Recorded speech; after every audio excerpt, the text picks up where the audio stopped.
miena tena miena mihitsy ny sitrana betsaka ny mbola ao mbola misy vitsivitsy. Jesosy ilay mpiainy vavaka, Jesosy ilay tia antsika, Jesosy ilay tsy mba lalo-dalovana fa mahare, zany namaly vavaka atsika andro fiderana androany. Ko miarahaba antsika rehetra manera zao tontolo zao na aviaiza na aviaiza, indrindra fa isika eto Madagasikara tsy maty fo manaina. Tiako indramina lay tantaran Jesosy, fomba fivavaka anankiray zay tena mahomby nataon Jesosy, ary hoeritreretintsika tsara zany amin'izay vavaka ataontsika rehefa avy eo amin'ny fotoam-pifohazana ny fotoan'androany. Jesosy dia lasa nalainy devoly fanatany enefitra tahaka zao mahazo atsika zao 400 andro sy 400 alina, tsy kisendrasendra zao.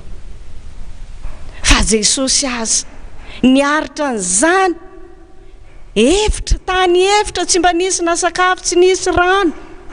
Tsika rehetra zao mbola mahita rano, mbola mahita sakafo. Inona ny nandresen'i Jesosy ny devoly? Ny tenin'Andriamanitra ihany, ary ny tenin'Andriamanitra izay niainantsika nandritra fotoana izay nandresy ilay satana fahavalo, nandresy ilay arety mandoza, nandresy ilay aretiny ratsy indrindra. Noho izany tsika rehetra dia hiaraka hanome voninahitra n'Andriamanitra amin'izany rehetrarehetra zany. Ny voninahitra dia ho an'Andriamanitra rery ihany. Aleloia. Masina, masina, masina Jehova tompony maro, eniky ny voninahiny tany rehetra. Amen. Satria ny tanany Jehova izay tsy fohy fa mahavonjy ny namonjeny zao tontolo zao, ny tanany Jehova izay navitany famonjena no namonjeny zao tontolo zao. Dia rahantsika rehetra mamaky ny Salamo 7:20. Salamo 7:20 anoizantsika zany fideranan'Andriamanitra zany, ka ny 1 ka hatramin'ny 7.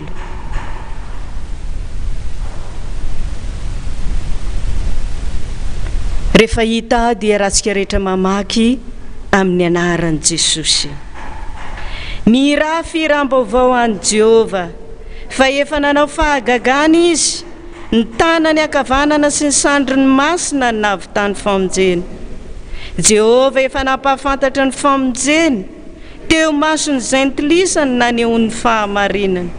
Efa nahatsiaro ny famondram-pony sy ny fahamarinany tamin'ny taranak'Israely izy. Efa nahita famonjen'Andriamanitsika ny vazatany rehetra. Amen. Ny hira 220, ny 112 ary ny 7 no ataontsika. Aviry vazatany eo sy ny mponina ao an-danitra.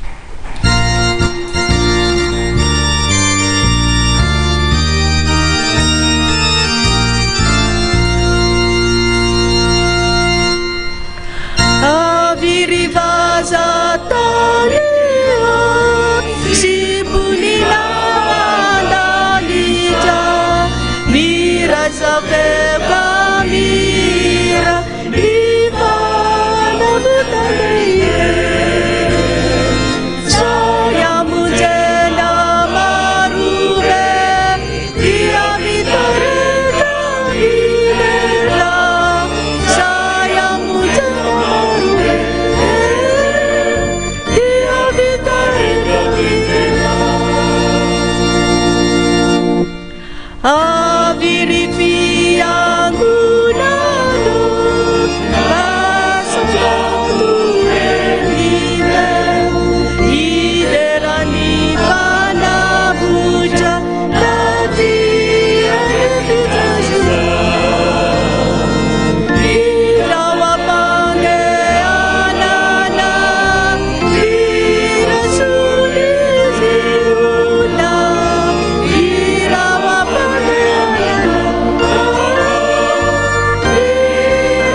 iondrika ivavaka isika. Indreny hafaliana Jesosy Tompo tamin'ity andro androany ity, raha mbola nomenao fotoana iarahanay midery eto amin'ity fiangonanao masiny ity. Fotoam-pifohazana zay anehoanao ny voninahitra ao, fotoam-pifohazana zay anapatapahanao ny asany devoly Satana tsy anakery amin'izao tontolo izao. Fotoam-pifohazana hiderahanay ny anaranao. Jereo manokana ny vahoakanao manerana izao tontolo izao Jesosy io. Miekoaka eo anatrehanao, mandohalika eo anatrehanao, mandadilady eo ampototry ny hazo fijalianao, mitaraina aminao andro aman'alina, mangataka aminao Jesosy mba hanafahana zao aretina zao. Hitanay Jesosy io fa tena miasa ianao, hitanay Jesosy eo fa tena manampy ianao, hitanay Jesosy eo fa tena mamonjy ianao. Koa ny angatanay aminao indrindra Jesosy io. Jereo ny isa-tokantrano, vangio ny isam-baravarana, ataovy mahafantatra fa ny tananao ankavanana sy ny sandronao masina zay efa nahavitanao famonjena hatramin'izay ny mbola amonjenao zao tontolo zao. Sambatra koa zay Jesosy manana anao ary faly, tena faly tanteraka. Koa dia treo feno ary Jesosy eo ny fotoana rehetra zay atao eto mba hahaizanay tena hanome voninahitra ny anaranao. Sotra mpamonjy io. Amen. Petraka isika.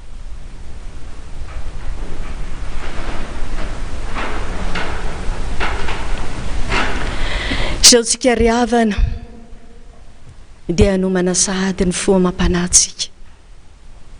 Handre ny tenin'Andriamanitra, handre ny filazantsara izay efa nambarany isan'andro isan'andro isan'andro, indrindra isika rehetra izay vao avy niatrika ny herinandro masina ny Paka, nitsanganan Jesosy Kristy Tompo tamin'ny maty, ary hitsena indray ny Pentecoste, izay andro lehibe indrindra.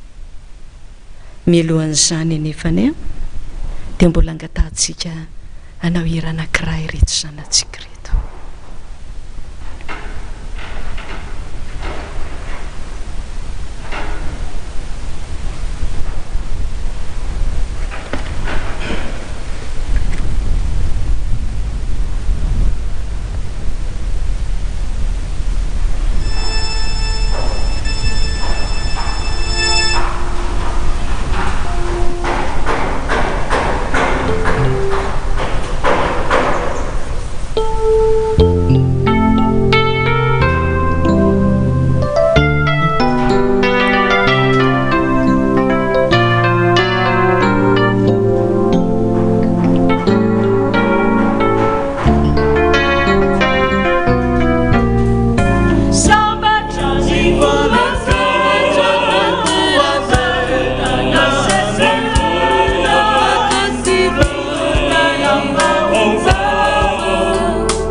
Yeah.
afaka isika.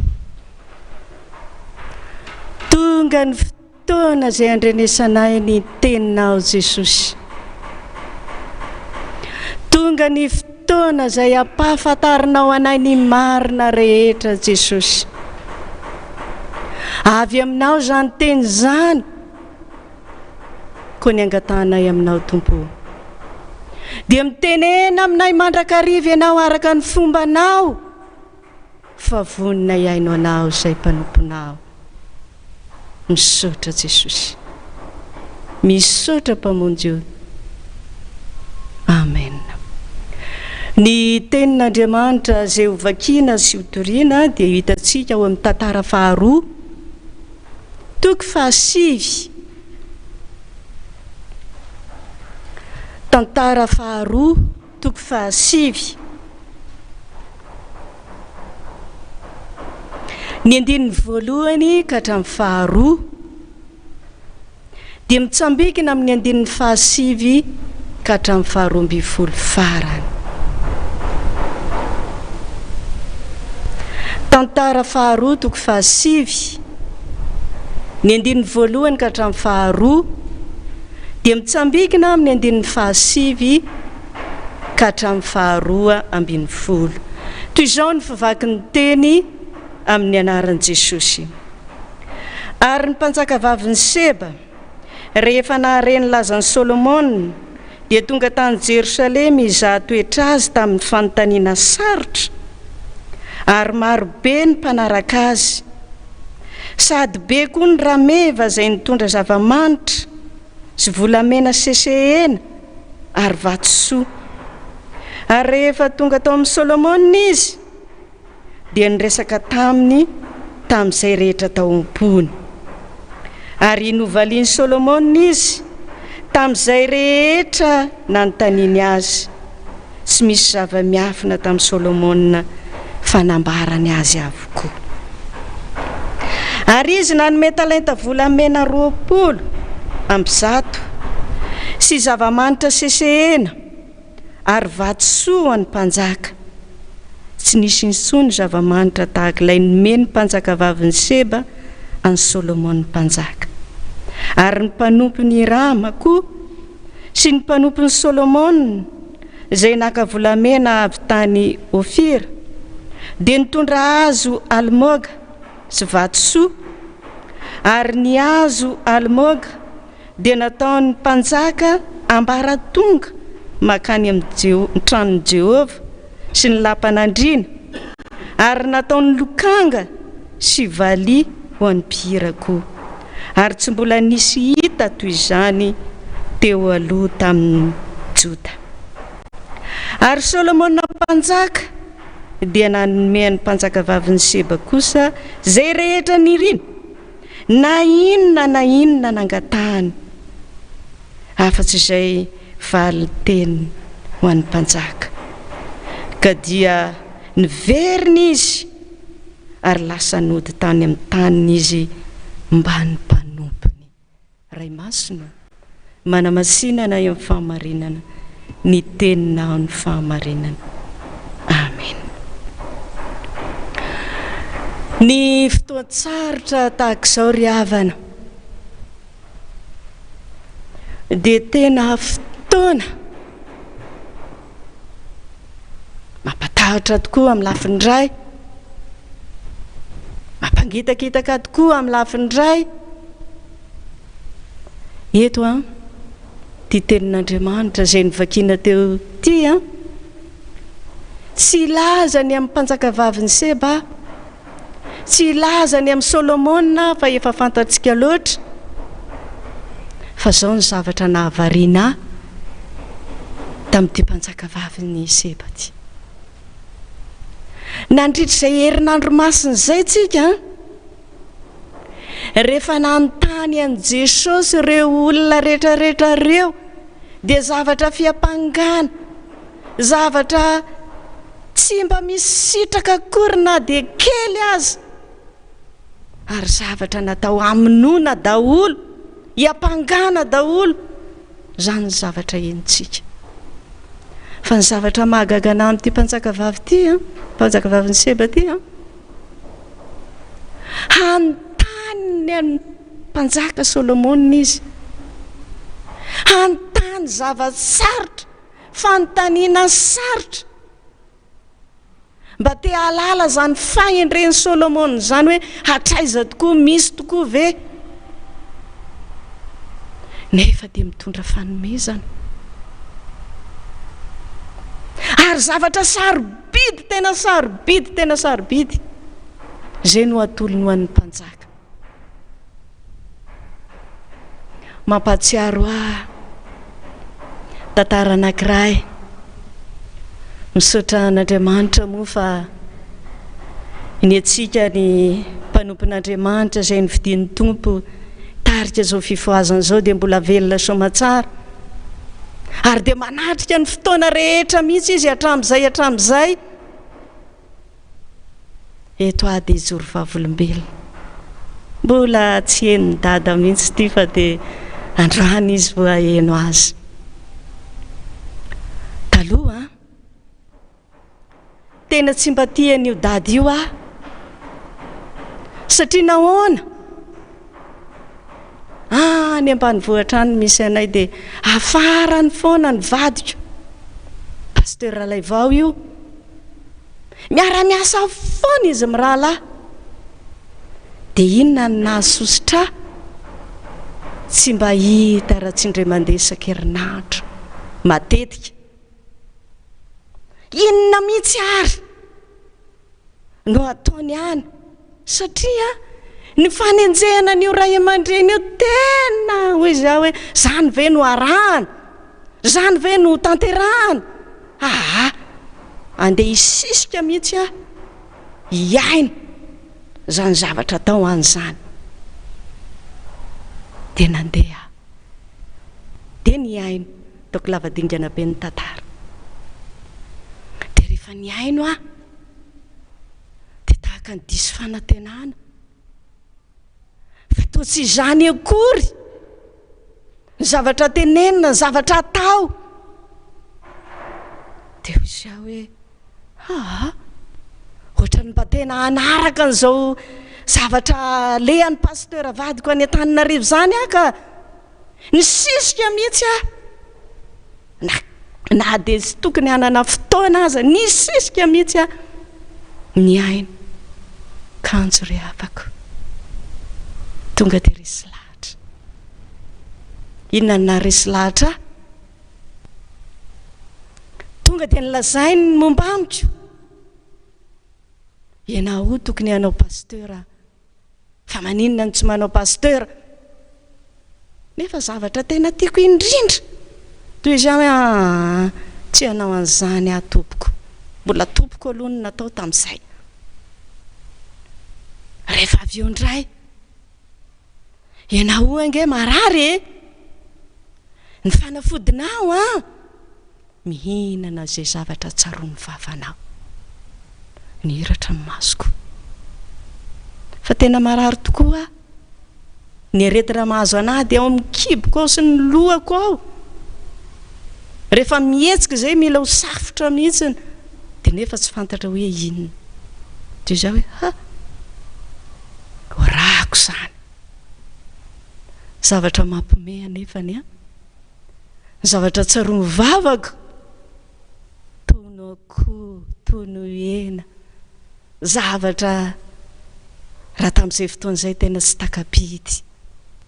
Any ambanivohitra any tsy ahitana an'izany, tahaka ny mila voatsiary anefa ny tanterahako izany, nataoko izany.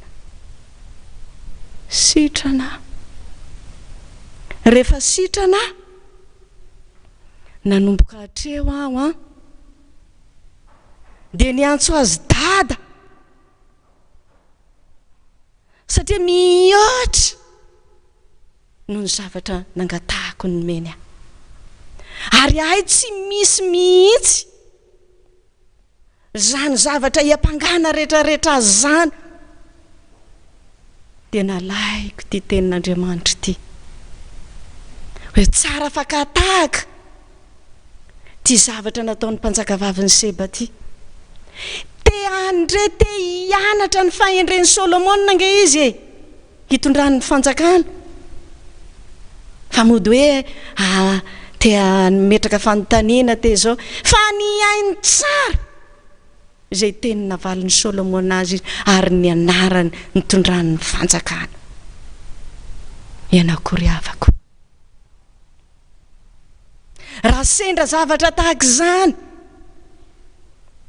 misy ady sarotra mahazo ny mpanompon'Andriamanitra anankiray, araho izy misy sia mihitsy noho izay ambarany niteniteny foana ve milaza an'Andriamanitra ve milaza fanasitranan Jesosy ve sa maninona rehefa tsy mety ajanona fa raha mbola mitory ny filazantsarako andeha isisika iaina mba manaova tahaka izany koa isika.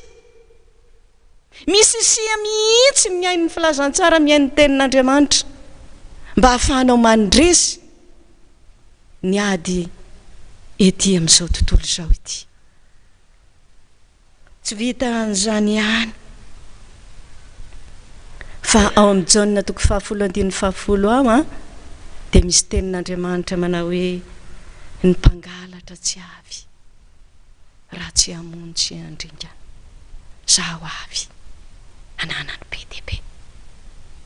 Tsaroko zany amin'izao ora sy fotoana izao, mpangalatra sy jolahy, mpandringana, mpamono ny arety mandoza coronavirus.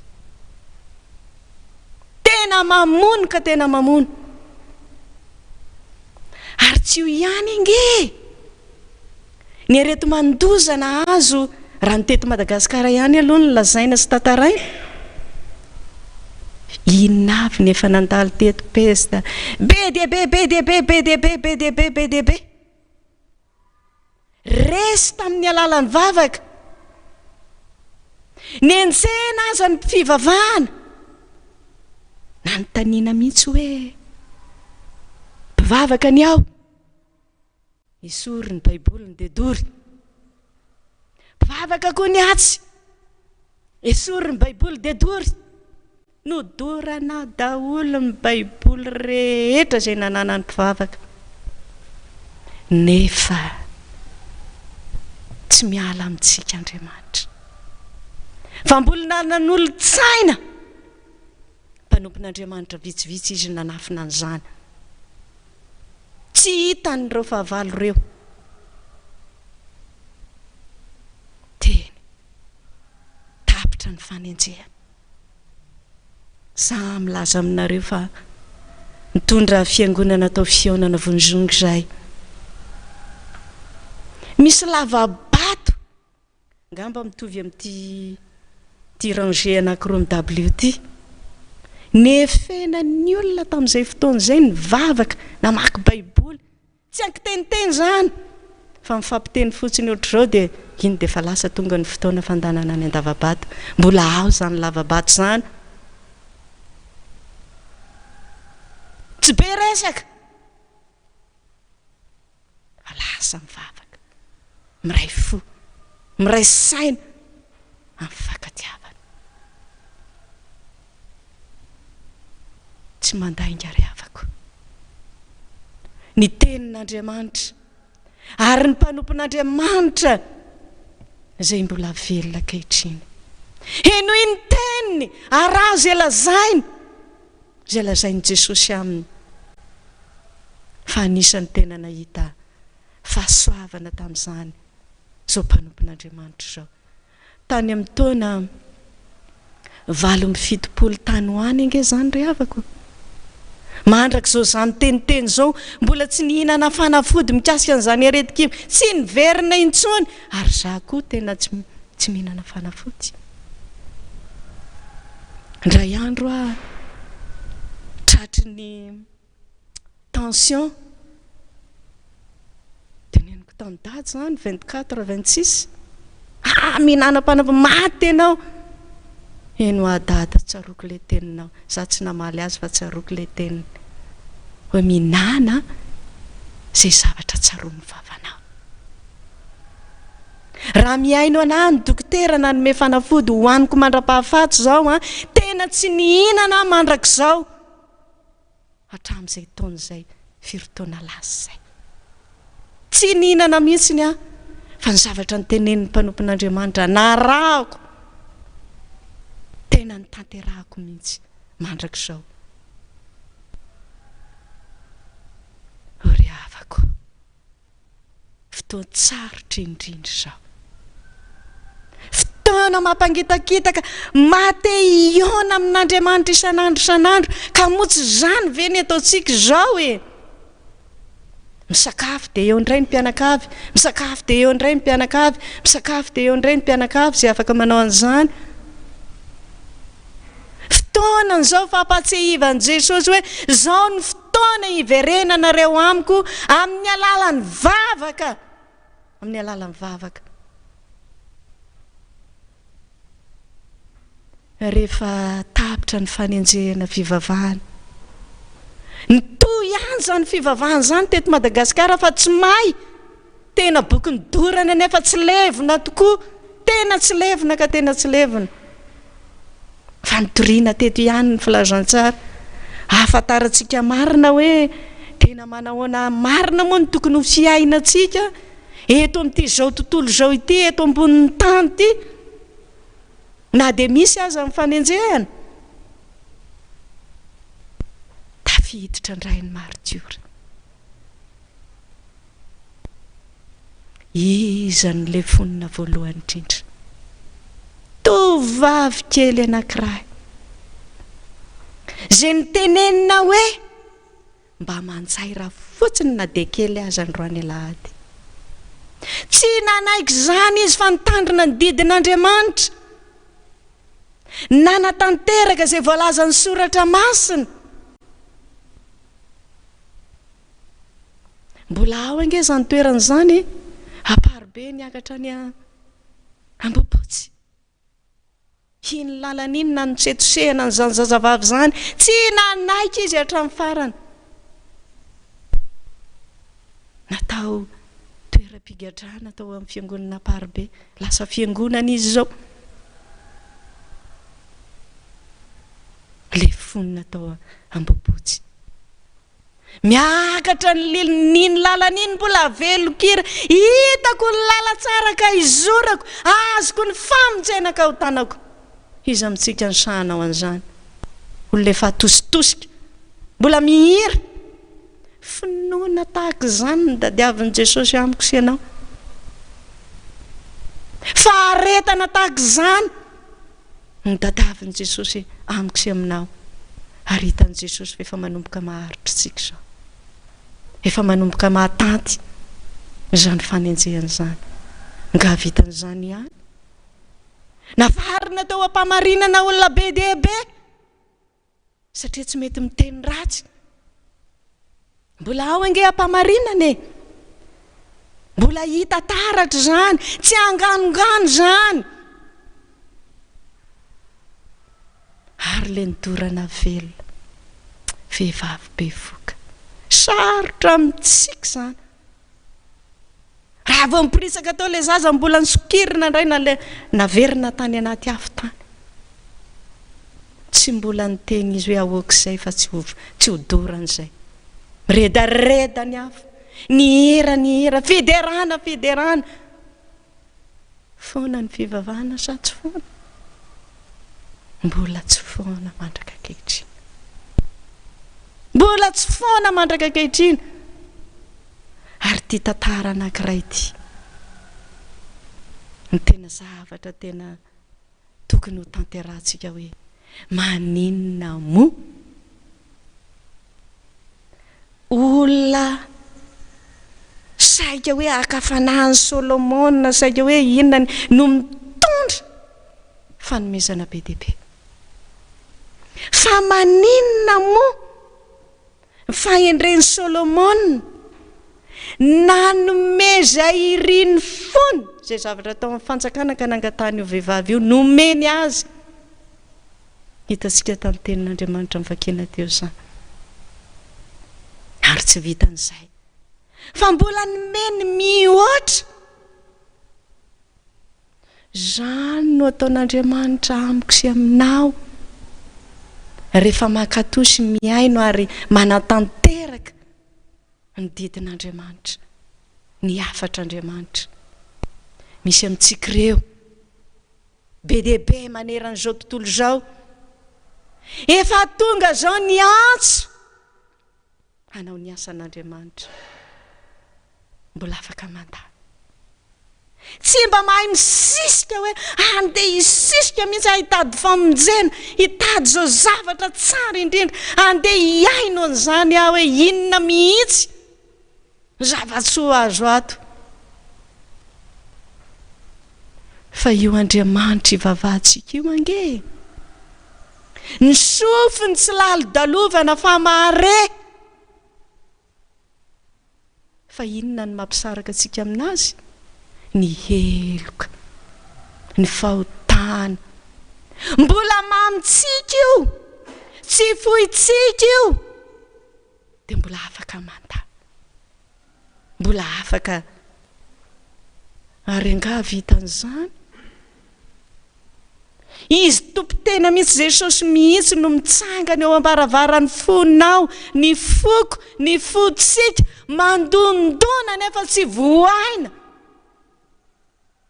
Te hiara-dalana amintsika isan'andro nefa tsy voaina. Na mangatsika andro na ririnina na fahavaratra na loataona, dia eo am-baravarany fotsika, fantatry ny anarantsika tsirairay avy ranona. Be fa afaka miditra ve za? Tsy manao amboletra izy, tsy manao anditra izy. Mba tena te ahazo zava-tsoa sarobidy avy amin'Andriamanitra ve isika? Zao anie ny fotoana Alarobia tahaka izao dia fotoana fanaovana rakitra.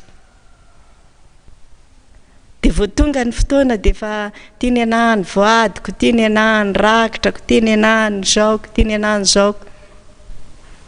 Zao tsika any an-trano, zao tsika any an-tokantrano any. Inona no atao rakitra? Ny fotsika, ny tenatsika atolory mihitsy, tena atolory mihitsy ho an'i Jesosy, ho rakitra velona, so sarobidy ho azy.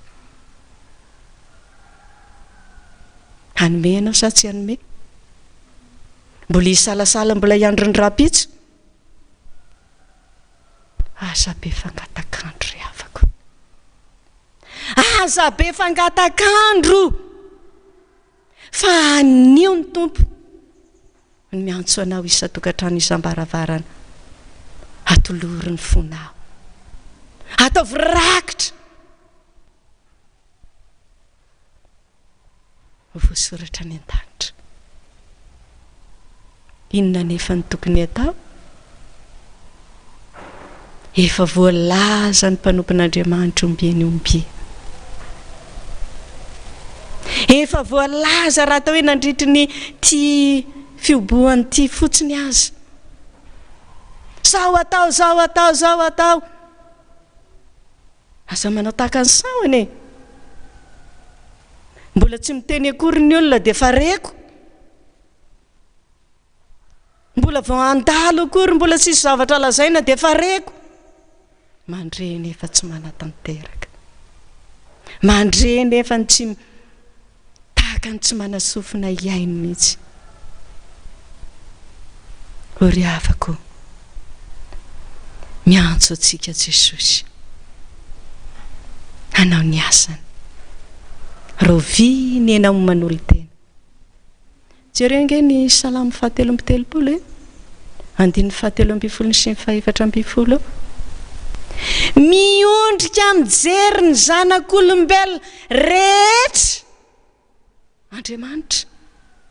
Izy tsy miteny hoe hijery Madagasikara, na hijery Frantsa, na hijery ny zanak'olombelona rehetra rehefa eto ambonin'ny tany. Dia mba jereo ange ny fahasahiranan'izao Andriamanitra zao hoe raha any ambony ianao mijery ambany mandoalika sa miakohaka sa maninona sa maninona, misahirana mihitsy mijery ny fiainantsika zanak'olombelona. Dia hoy izy ianao hoe za mbola misy zavatra kely mbola ho ataoko, mbola misy mety ho zava-doza mety ho, dia mieritreritra ve ianao fa tsy hitan'Andriamanitra zany? Dia mieritreritra ve tsika fa tsy voajeriny zany?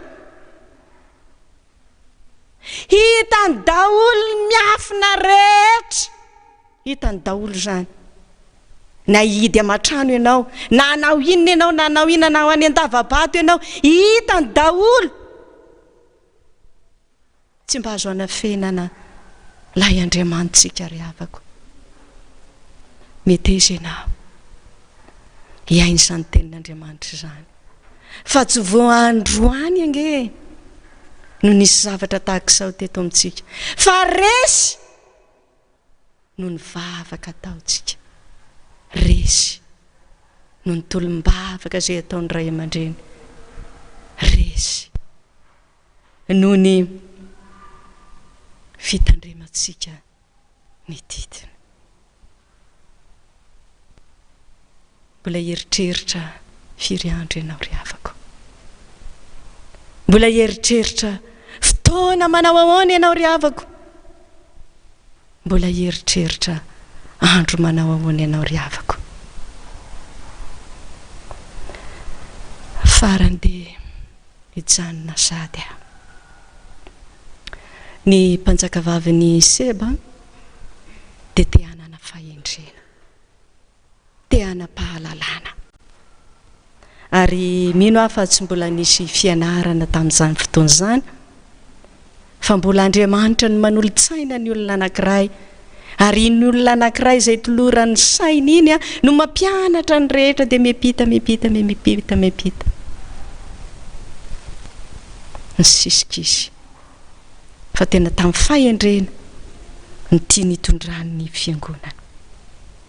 Izay moa any ambanivohitra somary lavidavitra kely n'Antananarivo mitondra fiangonana, dia manao fiangonana. Sao ny tenin'io dady io, anisan'ny promotion faharoa zay raha anisy ny voalohan'ireo ray aman-dreny 5 ireo. Anisan'ny promotion voalohany zay promotion noa. Dia hoy izy dada, ianareo reo raha vao manao fiangonana samby fiarany fetra ngeda be. Tsika raha vao mijery ny fiangonany promotion noa ingeza daholo. Dia rehefa nanao an'ilay fiangonana zay dia hozy ny olona, atao inona io fiangonana ngeda be io? Ivavahana ho aho. Dia atao ny fiangonana tonga teo amin'ny ndefahanao ny tapenaka, nikatona ny fiangonantsika. Teo kivy na dia kivy tahaka ninona aza dia nangataka tamin'ny commune izay hoe aleo mba hotohizana ihany ny fanaovana ny fiangonana, fa hanao trano hazo kely zay eo ivelany eo dia eo zay ny mivavaka. Ataovy ary vao nanao an'izay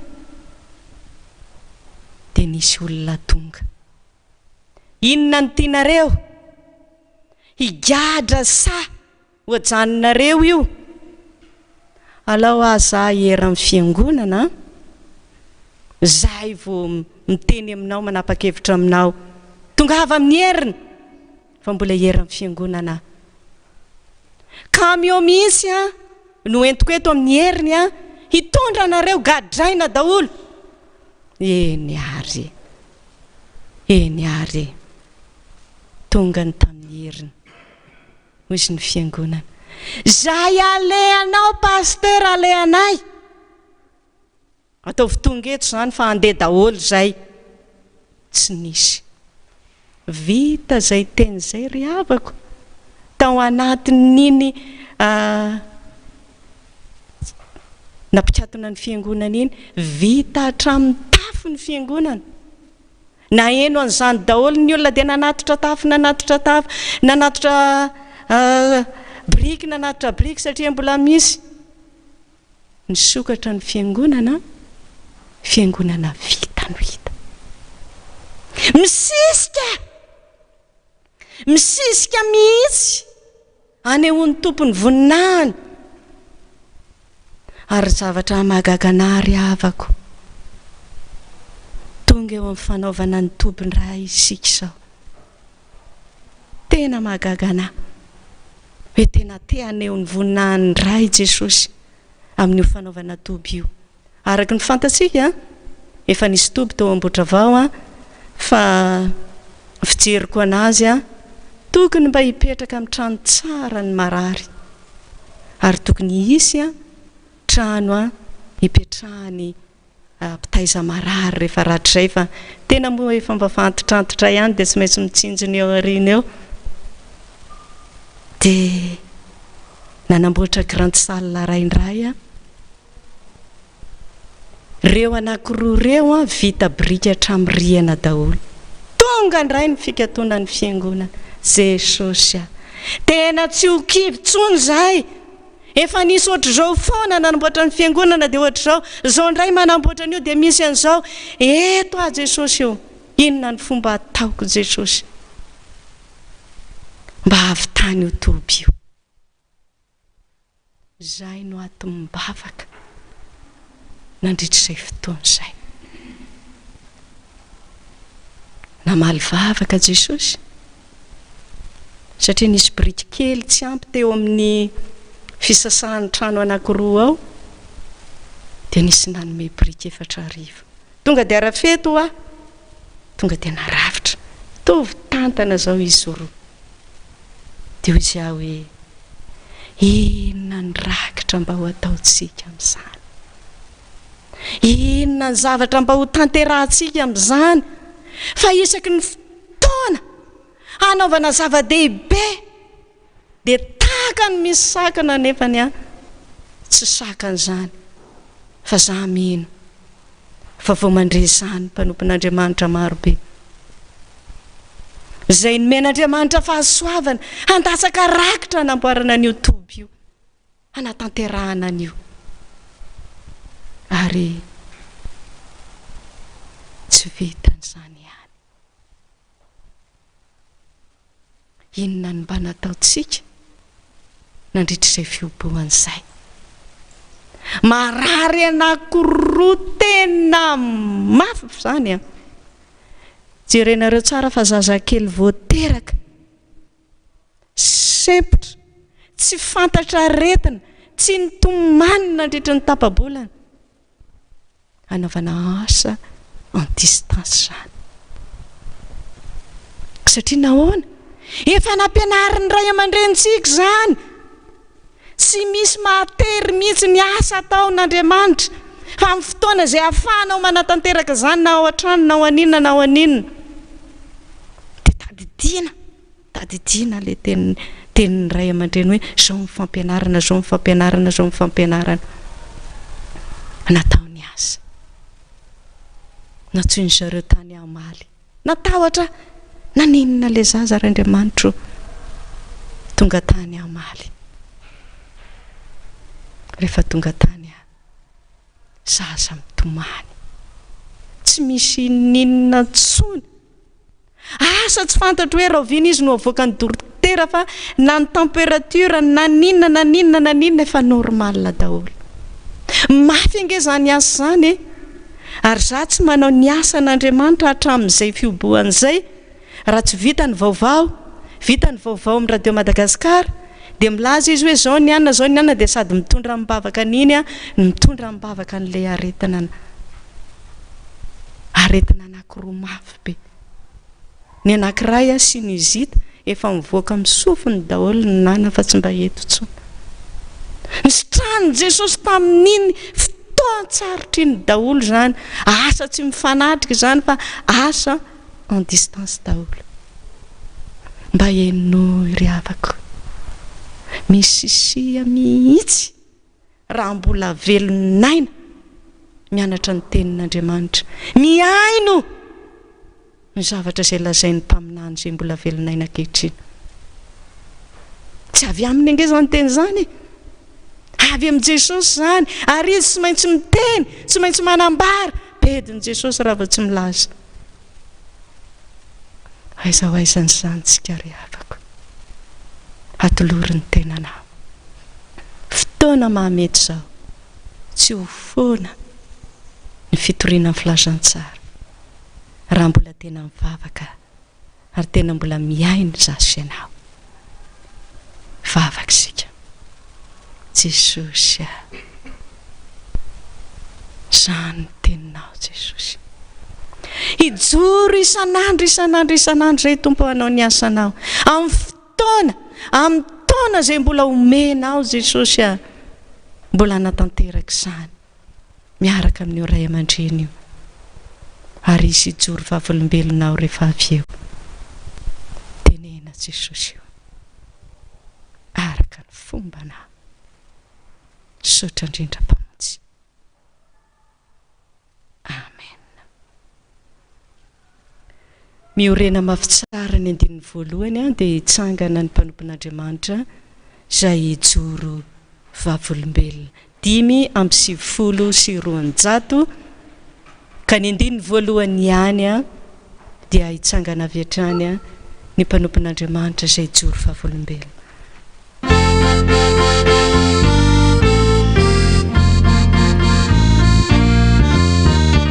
Miorena mafy tsara amin'ny ilay vatosoa, mandroso amin'ny vara, mifikira mafy eny Tompo manambara, ao sabatra Tompo, ao tsara miavaka, ny mpanompo maso eny Tompo manambara, ao sabatra Tompo, ao tsara miavaka, ny mpanompo maso.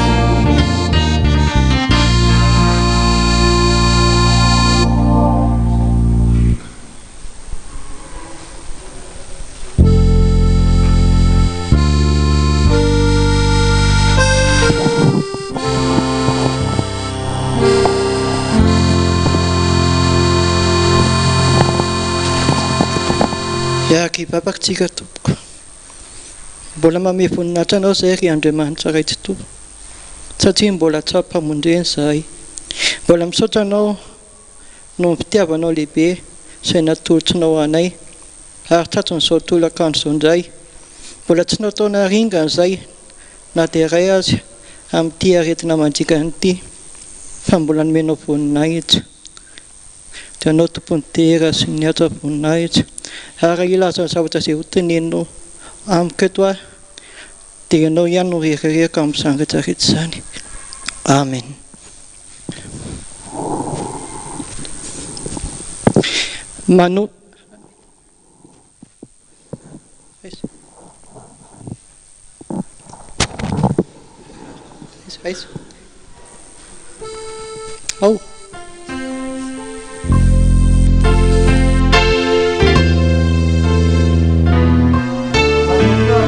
Manana fiadanan'i Jesosy Kristy velona Nazareta ho anao, na eto amin'ny toerana izany na ny ivelany, sy izay miaino rehetrarehetra amin'ity fandaharana ity izay fotoana ataontsika androany.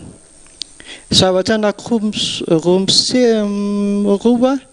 miseho no zavatra niseho tamiko tamin'ny latsinainy tamin'ny 1 sasany alina tany. Nampisehon'ny Tompo fahitana. Ilay fahitana dia resaka ohatran'ny hoe tsy henan'andravoangy ireny, fa ny izy toa dia misy mpiandry ankizy anankiray tonga teo ampovoan'ilay tsena, dia naisany daholo ilay mpivarotra rehetrarehetra teo amoron-dalana, dia ny legioma sy ny zavatra rehetrarehetra izay amidy rehetrarehetra teo a reny sisa izany no mipetraka tamin'ny tany. Dia ohatran'izany koa ny vakena, ny hena sy ny rehetrarehetra izany ny teny daholo fa le vakena izany no lasa misitaka koa ny ala koa. Dia ozy izy le ankizy hoe ohatra Jesosy mihitsy ozy izy a Jesosy Kristy velabeny Nazareta dia niteny fa ohatra ny rivo-doza ihany ozy izy a tia corona ty, fa saingy kosa ozy izy a tia coronavirus ty a dia herin'ny Satana, herin'ny devoly velona. Ny rivo-doza lohany sy ny vatany a efa niala satria tsika ny teny hoe ravany manta, fa kosa ny rambony dia mbola mitoetra. Dia avy eo a lasa an'izay ilay ankizivavy ny teny hoe ho tapahantsika ozy izy a amin'ny anaran'i Jesosy Kristy velona avy any Nazareta, ny rambony ty ozy izy a sady lasa izy nakanjo andro be an' Jehova. Andeha izy napaka le izy a, izy tsy tapaka fa andeha napaka le izy a no tapakatapaka le sary fisehoany. Dia nisy hazavana mazava moa no tazako.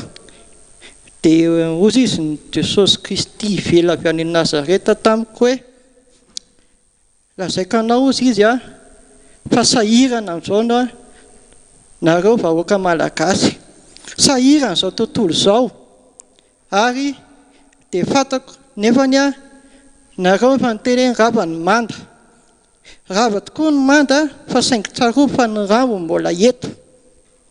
Dikan'izany ozy izy a dia izao atao foana ny fivavahanareo naiza misy nareo fahazavany bariana fa toy izy foana mivavaka, satria ozy izy a raha toa nareo ka vany bariana satria efa manomboka misokatra daholo ny zavatra rehetrarehetra na eto Madagasikara zany na trany ivelany, efa manomboka misokatra mandeha daholo ny tomobile rehetrarehetra, efa manomboka misesika daholo ny olona rehetrarehetra.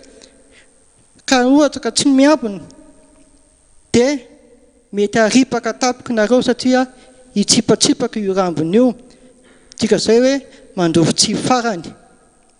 Noho izany a dia izao no nataonareo reny mofo dipaina, reny legioma, reny hena reny, izay sakafo rehetrarehetra izay fantatrinareo fa hiditra ao am-bavanareo dia roay amin'ny anaran'i Jesosy Kristy velona avy any Nazareta, tapahoan'ny antso be an' Jehova izany rehetrarehetra izany, satria amin'ireny misy ny virusy amin'izao fotoana izao.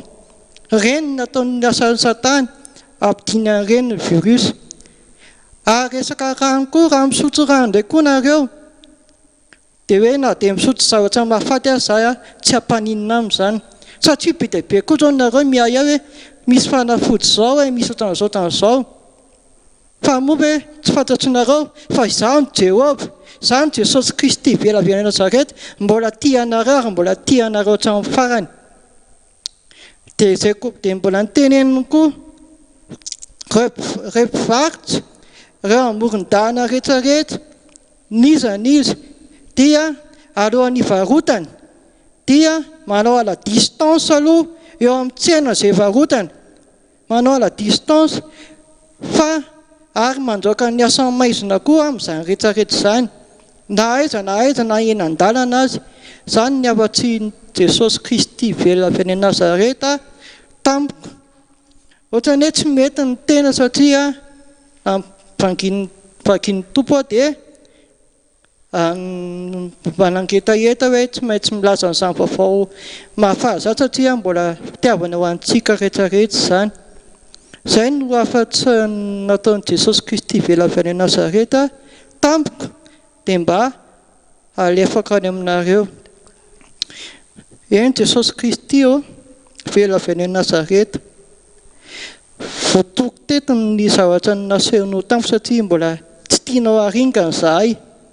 Fantatrao izahay fa olombelona be siasy, fantatrao izahay fa mbola olombelona mpanota ary dandray mety hoe tsy mieritreritra anao akoriny, nefa mbola be fitiavana anay ianao tena mbola tianay ianao ka toa ianao mbola miala lenina anay hatramin'ny farany. Eny na dia amin'izao fotoana izao azy koa dia mamindrafo aminay, mamela ny fahotanay raha nisy zavatra tsy mifanaraka tamin'ny sitraponao izay nataonay, fa dia hanaraka ny tenao izay Jesosy Kristy vela-be any Nazareta, hanaraka ny tenao izay ary hanaraka ny didinao hatramin'izao ka mandrakizay. Saotra ray malalo. Amen. Zany no fijoroana vavolombelona nataon'ny mpanompony retsika izany. Tsika rehetrarehetra manerana izao tontolo izao. Mandre zany fijoroana vavolombelona zany hoe mbola ao an-drambony, mbola tsy maty, ary mety ho aripaka indray mandripaka raha tsy mitandrina dinina le fitandremana ny vavake. Roany devoly efa nomena fahefana antsika rehetrarehetra. Io tsy hoe ny mpiandrina ninona nomena, fa ny olombelona rehetra izay mino nomena fahefana afaka mandroaka devoly daholo, fa ny mametra tanana no any mpiandry. Hanatanteraka izany tsika amin'ny alalan'ny mpanompony izay hitsangana rehefa avy eo. Ka mialohan'ny hitsanganan'ny mpanompon'Andriamanitra hanatanteraka zany asa zany dia ndeha ataontsika ny hira hoe ny teninao Andriamanitra dia teny feno fitiavan-dehibe. Ny andininy voalohany ihany mandresy lahatra zany teny zany, manakasakana izay mandeha 3 izy raha amin'ny 2 izy raha amin'ny firana tsika.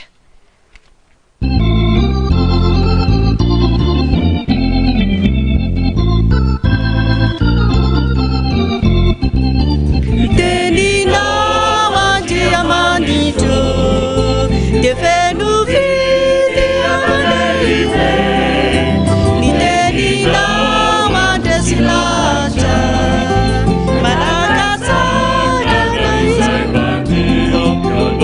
Ampianaro ao tompo manambara ny fitiavana, manao Andriamanitra sambatra eo anilana. Ampianaro ao tompo manambara ny fitiavana, manao Andriamanitra sambatra eo anilana. Peraktsika aloha tompoko. Izany fijoroana vavolombelona izany ry ava-malala rehetra amin'ny tompo dia maneho amintsika fa tsy miova izao Andriamanitra izao. Tena Andriamanitra fitiavana. Le Andriamanitra ny teny fa zaho izy rehefa tia dia maninona izy tia ny ahatra amin'ny farany. Fa tsy mahafoy izy ary tsy mahasaraka antsika ihany koa. Momba antsika izy indrindraindrindra manoloana zao ady atrehan' zao tontolo zao ary anisan'izany koa tsika malagasy efa na dia isika maha-kristianina atsika ihany koa ary dia mamesaina atsika izy ary manoro lalana atsika mba hampahalalàn'Andriamanitra ny lalantsika rehetrarehetra ihany koa. Ohatra ny mahavariana ihany tompoko, satria dra ny zavatra rehetrarehetra nataon'Andriamanitra hono dia misy antony daholo. Raha ory ianao izy dia mandiny tena, fa tsy vitan'ny herinandro masina fotsiny ihany. Fotoana tao anatin'ny karemy, fotoana fandiny tena, fa mbola nomen'Andriamanitra ray volanitsika tao anatina fiobeona. Ary tao anatin'izany ray volana karika zany samy manana azy rehetrarehetra programme tsirairay. Fa ny akosa ry ava-malalo amin'ny tompo dia zaraiko antsika eto. Manana zafikely anakefatra dia mitabataba be ireo. Dia rehefa mitabataba be ireo dia tsisy fitaompivavahana vanina, dia lasa mandeha any anaty tômôbilina, dia any anaty tômôbilina no manaraka amin'ny fanompom-pivavahana, any anaty tômôbilina no mivavaka tompoko. Fa fotoana ny fandiny tena, indrindrindra fiverenana amin'le fitiavana voalohany. Le fontsika le nanolo tena ho an'Andriamanitra tamin'ny fotoana nanokanana katekomenina antsika, na nanokanana mpiandry, na nanokanana iraka, na nanokanana mpitandrina ihany koa. Fa rehefa nandeha ny andro sy ny volana sy ny taona, ohatran'ny zary lasa fahazarana no nanompokontsika an'Andriamanitra. Ary marina ny voalazan'ny Paoly apôstôly zay nolazainy tamin'ny fiangonana tao Romanina fa mazoto an'Andriamanitra ihany izy izy fa tsy araky ny fahalalana. Marina zany toko, tsy ampy fahalalana ny tenin'Andriamanitra tsika. Ary ataontsika ahoana moa mitandrina ny didin'Andriamanitra raha toka ny sitrapon'Andriamanitra raha tsy fantatsika toko. Zay le ray volana mahery zay nandinihana bebe koa ny tenin'Andriamanitra. Inona toby Jesosy io? Inona ny lalana itondranao ny firenena amin'izao lalatsarotra zao? Fa niororo ny olona, ary na dia ny kristianina raha tena nyteny aminao fa be dehibe no niororo any keo. Niororo satria nahoana? Tsy niorona tamin'ny tenin'Andriamanitra. Ohatran'ny malokila ihany ny maha-kristianina. Ary efa tonga fotoan-tsarotra tahaka zao manoatra noho ny olona zao tontolo zao fa tena miraparapa any maizina. Nahita mpiandro zay avy nividy voasary makirana izy. Ory pastera hozy izy, loza raha angaty loza hozy izy, efa lehibe ihany aho izy fa tsy mbola nahita voasary makirana aho izy vidina 2 alina ndray kilo. Dia nividy venareo nividy aho izy pasterako mamy miena hozy izy. Mba eritreretanao zany goavy vidina 10,000 sy 1 alina. Sahirana ny saina mieritreritra an'izany rehetrarehetra zany. Ory ary nitodika tamin'Andriamanitra. Zay le fotoana rehetrarehetra zay, fotoana ny bebazy zay, fotoana ny fonana indrindraindrindra ho an'ny malagasy rehetrarehetra. Zay mbola tena miaina ao anatina maizina, ao anatina tsy fahalalana, ao anatina fanompo-tsampy. Efa na dia milaza azy ho kristianina aza. Fony indrindraindrindra ihany koa ho antsika kristianina zay tena efa tsy mahasiary teny intsony, satria manomena anka manao mihoatra noho ny fanao zao tontolo zao ihany koa. Ry hava malalo ny tompo, adintsika ny tenin'Andriamanitra, satria nandray ny tompo Jesosy tsika ho tompo sy mpamonjy teo amin'ny fiainantsika. Amiteny aminao fa tena naotsika ho fialofana zao Andriamanitra zao, ary batery fiarovana ho atsika ihany koa. Le Andriamanitra andidiny anjeliny amintsika anisy manodidina, ka tsy misy loza hozy izy azo anareo na aretina manodidina nylainareo. Ry hava malalo ny tompo, inona hozy ny atahoranareo raha ohatra ka Andriamanitra ny momba anareo? Tsy atahoranareo ny amin'ny alina ny orooro izy, ny alina tokoa ry hava malalo amin'ny tompo, satria mandinika ataolontsika inona ny evoaka ny rapitso, inona ny evoaka ny alina. Dia tonga ny devoly amin'ny saina isan-karazany mampiororo ny kristianina rehetrarehetra, ary be dehibe no tsy mahita toerana anatin'izany rehetrarehetra zany. Tsy atahotra ianao izy ny amin'ny zanatsipika zay fafin'le ratsy noho ny atoandro. Inona moa le zanatsipika io? Le zanatsipika fafin'le ratsy io, le matsiaro ny teny Davida mpanao salamy fa tena ny teanao izy aro ny tsorakazonao, io no nahafatahotra. Zany le tean'Andriamanitra, le tsorakazon'Andriamanitra erovan'Andriamanitra ho atsika kristianina. Na ny arety mandringana izy mandeha ao anatin'ny maizina. Inona moa zany aretina mandringana mandeha ao anatin'ny maizina zany?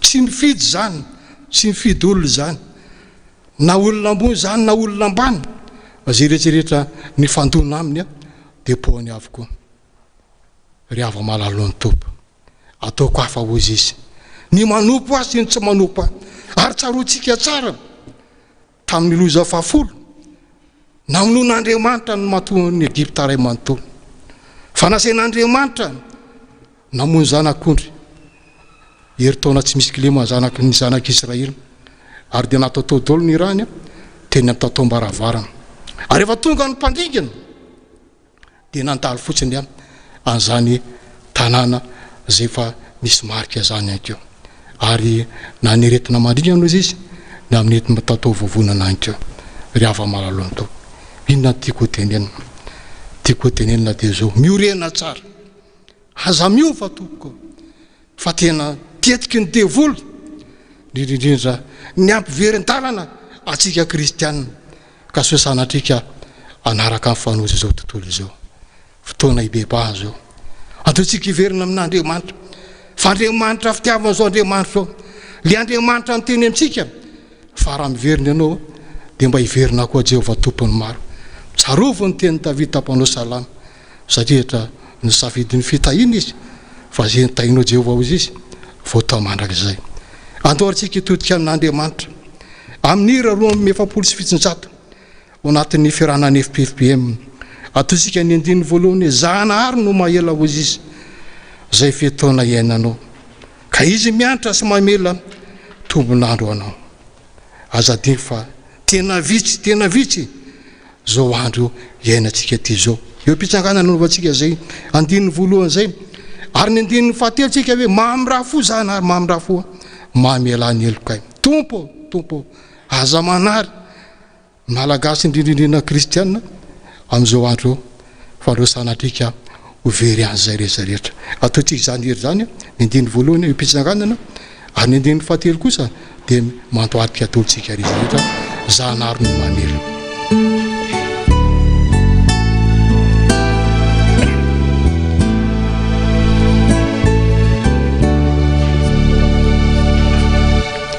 Zanahary no mahela zay fetaona iainana raha mianatra sy mamela tombonandro ana nefa vitsy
vavatsika toko ka hitondra ny tenatsika ifona sy bebaka eo anatrehan'Andriamanitra vavatsika toko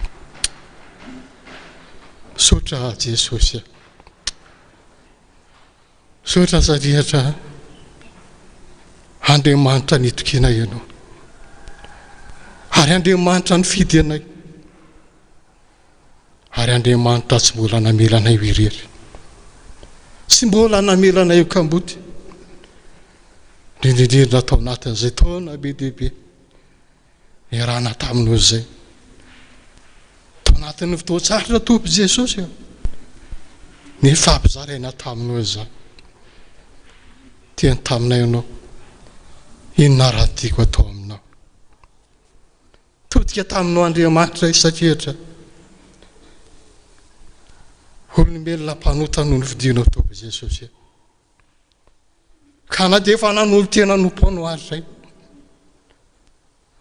mbola ao anatina ihany ny faharatsiana tompo Jesosy fa na dia ny ataonay raha tsy fantatray akory fa ny fikasana nanao ny tsara tompo Jesosy ny taty anatinay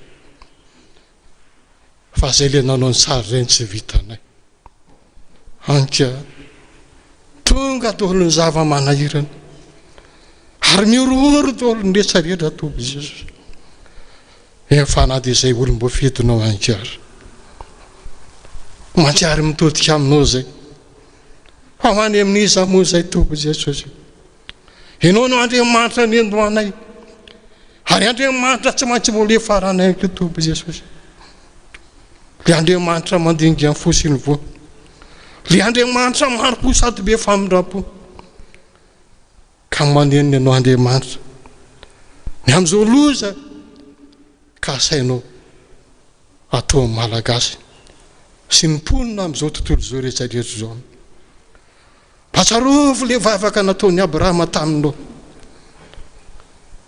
raha tena andrava ny tanàna ny Sodoma sy Gomora ianao fa raha misy olona diny mivavaka ho ny teninao Andriamanitra sanatria amiko raha andravan'izany tanàna sy vohatra zany tompo Jesosy na dia ny amin'ny mahay malagasy fotsiny ihany ary na dia ny fiangonana mijoro eny amin'ny tontolo rehetrarehetra eny raha mamisy kristianina mivavaka amin'ireny fiangonana rehetrarehetra eny an'ianao miaraka amin'ny tsy mivavaka vanivavaka tompo Jesosy fony zay tompo Jesosy fa tsy mbola navita an'izany zay fa ny mpiara mivavaka aminao ihany no ny fonanay taminao Andriamanitra fa ny manodidina anay kosa totra ny jerem-potsindreny rehetrarehetra fotoana izao fony zay ho an'ny malagasy rehetrarehetra Jesosy fa tena miraparapa anatin'ny maisina voaka malagasy tompo Jesosy ary hitanao daholo ny fahoriana rehetrarehetra mahazo ny sambaravarana sy risa tokatra ny sambatan'olona daholo tompo Jesosy anka vao mainka mbola tena miraparapa anatin'ny maisina tazy zay vonjiny amin'izao fiainana izao ihany anatin'ny fiangonana rehefa tena dininy olona tanteraka efa na dia lakoloha isaky ny alady fotsiny ihany ary fa tena manampisofina ny olona Jesosy ny olombelona ny olona fa tena voasahino anatina fisalim-bonana ihany keo tompo Jesosy Andriamanitra ianao fa tsy le Andriamanitra tsy mbola tombo fony aminay mandrakizay le Andriamanitra nyteny taminay fa Andriamanitra hononiko ny fahatezerako ka mezam-boninahitra hamindra fo te mindra fo ary amela heliko ate mela heliko amela heliko ana mivavaka na ho an'ny tsy mivavaka ihany keo satria zanako ianareo asany tanako aoka didika tompo Jesosy faly no fonay satria mandaly an'izao aretina izao mandaly tahaka ny aretina rehetrarehetra fa ny amin'Andriamanitra kosa io no maharitra mandrakizay ihany keo sotra tompo Jesosy nety ny mpanomponao raha mpanomponao fidinao ajory eto anatrehanao Andriamanitra le mpanomponao no menao ny fahefana tompo Jesosy le fahefana nitsaka ny merana nasiny maika ary indresy ny herirehetra nanany devoly fahavalo ka tsisy hampaninanareo zany rehetrarehetra zany ary ery sy fahefana avy amin'ny Jesosy Kristy velona avy amin'ny Nazareta no adidina ny asa maty sy satana ny asany devoly ny asany maika ny asany finoana rehetrarehetra miala satana tsy manan-kery ianao tsy manana fahefana amin'ny malagasy rehetrarehetra Jesosy no tomponay izy no mpanjaka anay didina fiezina manakizay ho any amin'ny helofarimy rehetra manakizay ny devoly ny tifin'olona ny fisalobonana rehetrarehetra pitena amin'ny afo-masony Jehovah may torana ho any amin'ny helofarimy rehetra manakizay tsy Somara kere, somara vaivana, somara tsara. Eto zo Madagaskara mala. Jesus ro tupla. Isro di matra, isro patakare. Biala satana. Somara kere tono. Nandramlo. Titina stapana. Hamne nara Jesus di vella. Aviam Nazareta. Isande sareta. Siana kere, siana vaivana. Har kere ru. Hari di siana bana vaivana. Am fauka malakas retereta. Feva vokan tut kisai. Tut kasi verna tamne Andriamanitra. Andriamanitra le tompony fahefana. Le fahefana ny an-danitra ka tetehantany. Le Andriamanitra raha miasa iza mono asaka anazy.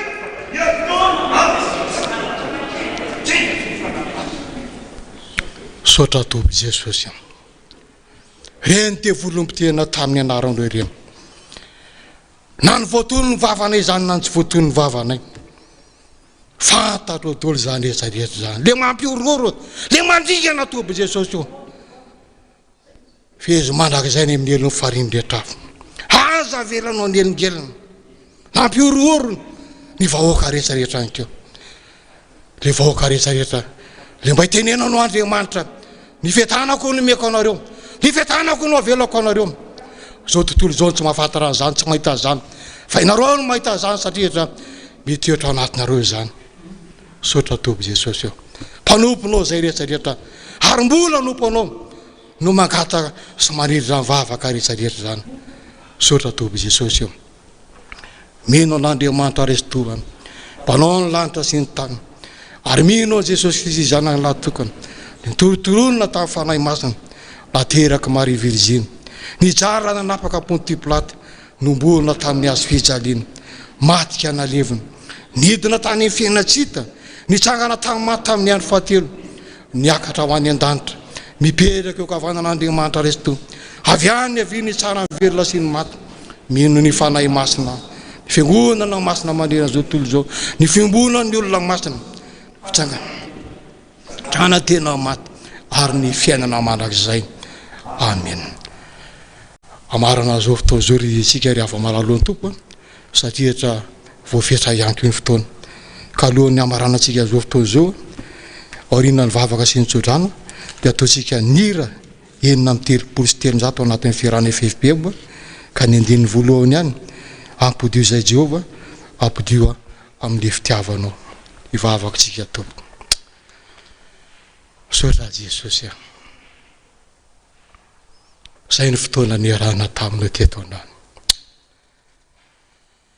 Faly zay satria manana anjarany amin'ny fitiavanao. Le fitiavana le nitiavanao zao tontolo zao. Makasiraka toby Jesosy. Zavatra reno ny fantatray. Mpanomponao zay ary hanomponao ampahitsena. Raha mbola vela ihany keo. Vavaka zay. Ho an'ny firenena malagasy. Eo koa ny mpitondra toby Jesosy. Miainga any amin'ny filoham-pirenena zany. Ireo mpiambana rehetrarehetra anatin'ny gouvernemanta. Eo koa ny prime ministre. Eo koa ny mpisabo rehetrarehetra toby Jesosy. Eo koa ny mpitandro filaminana. Azy rehetrarehetra mikirakira. Idivana an'izao farana rehetra zao. Ho feny fahendrena daoly. Potoloranao Andriamanitra saina. Ka matahotra anao Andriamanitra. Amin'izay rehetrarehetra andraikitra salorany. Ka mba hijery ny vahoaka madinika rehetrarehetra. Any ambany ravinahitra rehetrarehetra. Ka mba andro fehizay ny vahoaka malagasy toby Jesosy. Misy fanavozana entinao Andriamanitra. Ka mba hitodika daoly rehetrarehetra zao. Hitodika aminao Andriamanitra. Ho afaka ny fisalobona rehetrarehetra. Ka mba hita ny mazava ny malagasy rehetrarehetra. Ary mazava hitari-dalana anay amin'ny marina. Ary ny marina kosa toby Jesosy. Anafaka ny malagasy.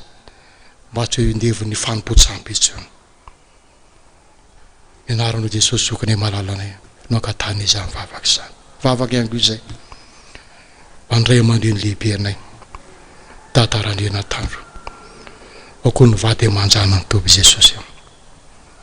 Vavokisy faela velona izy. Fa matsiary ray fiangonana fa mbola tena mila azy. Anohana ny fiangonana. Ririndra ampizoro ny fiangonana. Ena sy velona amin'ny tenin'Andriamanitra.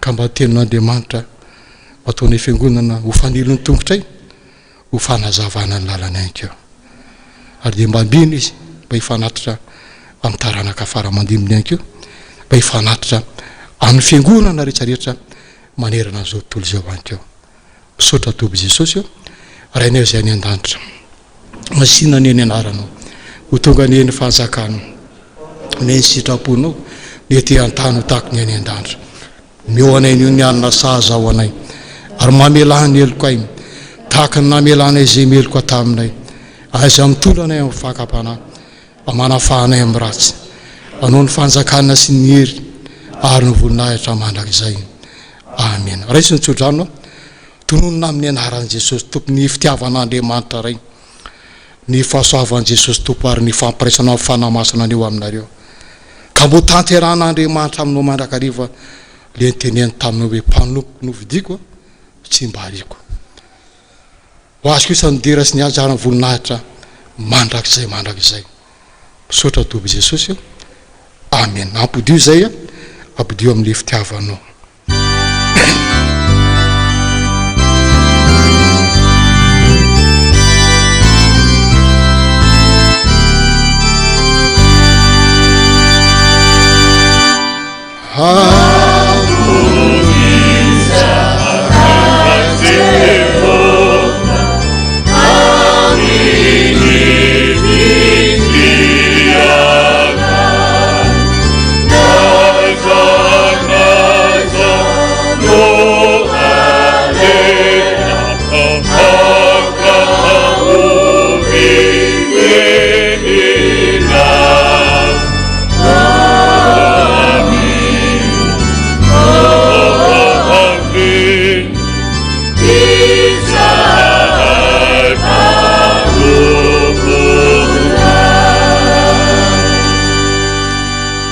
tanteraka tokoa zany amin'ny anaran'ny ray sy ny zanaka ary ny fanahy masina amin voninahitra ny eo an'Andriamanitra irery any haleloia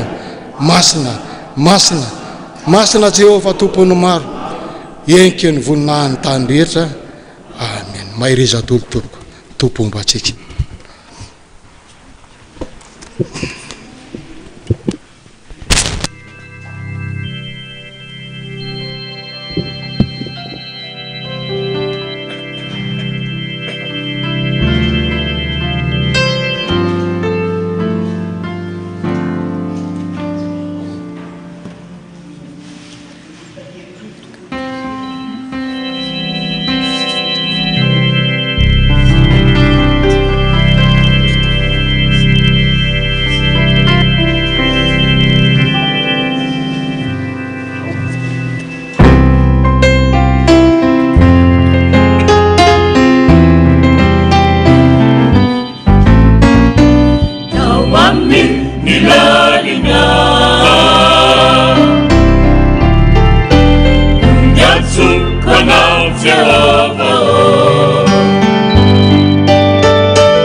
Fragili Miandini piamina pilika Miandini maraina Miandia kita Miandani teopau Endimia kita Miandia sini panaiku Arenete arite Iten ini kunana kenako Nifana hiku miha andi Yandini tu pumyo jaru uni Yandini piyamina Nifaraita Yandini piyamina Yandini malaina Tawami nilalina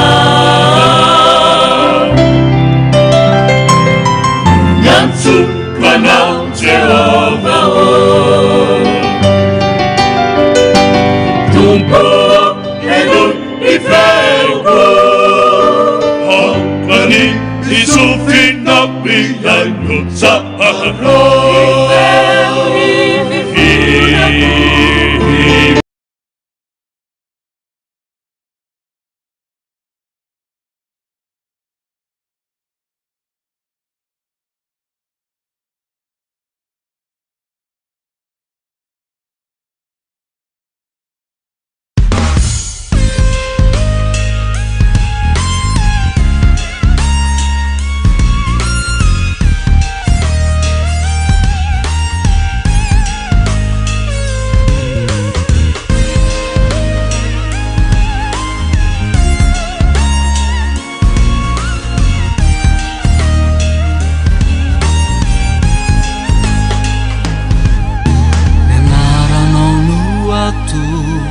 Udirainay lalanda Asandro tro isanandro Tsy ho afaka toamba Fa fantatra ihany Fa malahelo ianao Raha tsy voakarakary ilay tempolinao Ianao ry fiangonanao Notoloranady Itambinao tsy overy Miasa fazakivy Jesosy tomponay Izy no herinay Ny anarany faneva hoentinay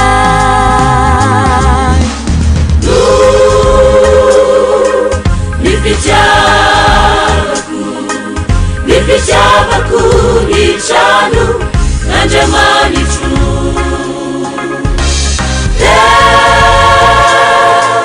Omeko azy Zay volamena volafotsy analako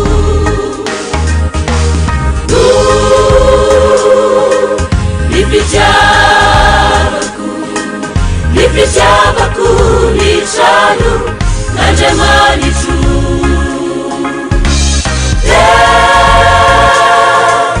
Omeko azy Zay volamena volafotsy analako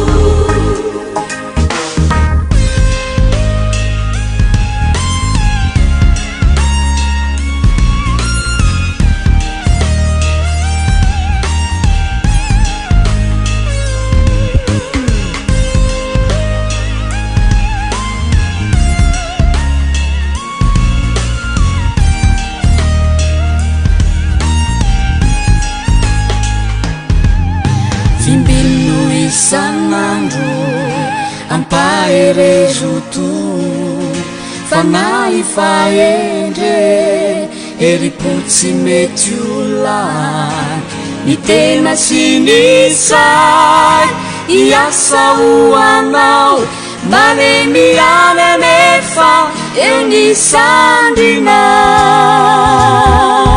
Tsy haiko ny andany Naolany avoko Famoza tsonoa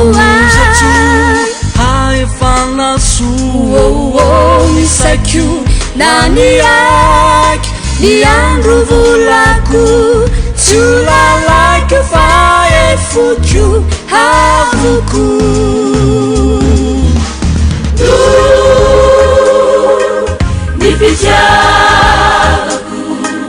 nipitiavako ny trano n'Andriamanitro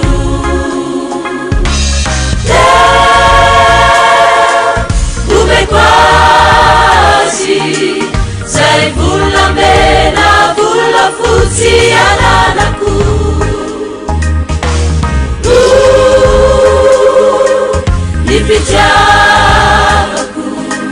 nipitiavako ny trano n'Andriamanitro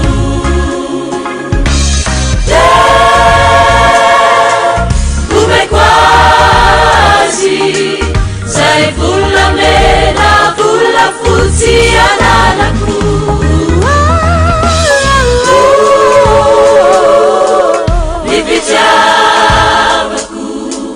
nipitiavako ny trano n'Andriamanitro